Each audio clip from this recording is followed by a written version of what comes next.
So can you describe what strategies you might have used to actually amplify your own executive presence? Great question, Julie.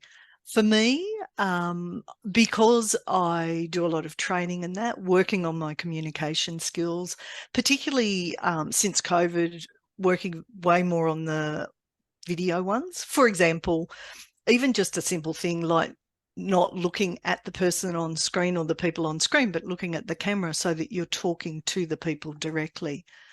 Learning also to slow down. So I noticed that, if I'm not so confident, I'll tend to speed up, which tends to raise the pitch of my voice. And what we know about leaders is the lower the pitch, the more people will pay attention.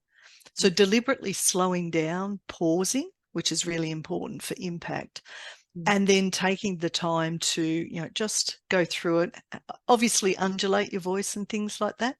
I think also being really authentic. So I am naturally a very optimistic, friendly person.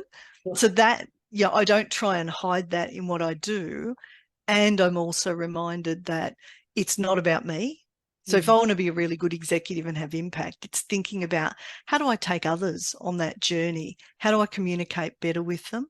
And how do I remain calm to work with their brain and also my brain in order to be able to move forward in a really positive manner? There's a lot in that. There is. There's a lot I've in spent what you years on this. there is so much in what you've just said. You're talking a lot about voice control, pitch, pace.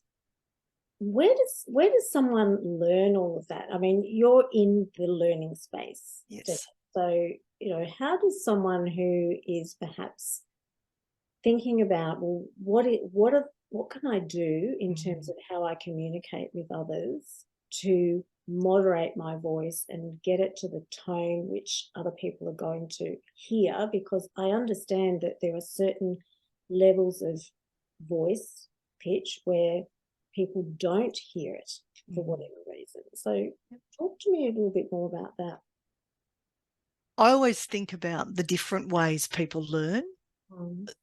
Some of the listeners will gravitate to particular podcasts. And I just get curious about, okay, what am I enjoying in terms of the voice? What do they do? The really successful ones, what do you notice that they do different to perhaps people who are starting out? If you're more visual, using things like videos to have a look at, who do you admire? What do they do, again, compared to someone starting out? Because we all have to start out. And don't try and do everything at once. Pick one thing. So it might be, how do I lower my voice?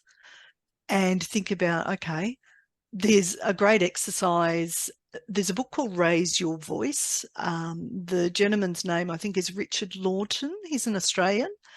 And he has some lovely exercises in his book about lowering your voice.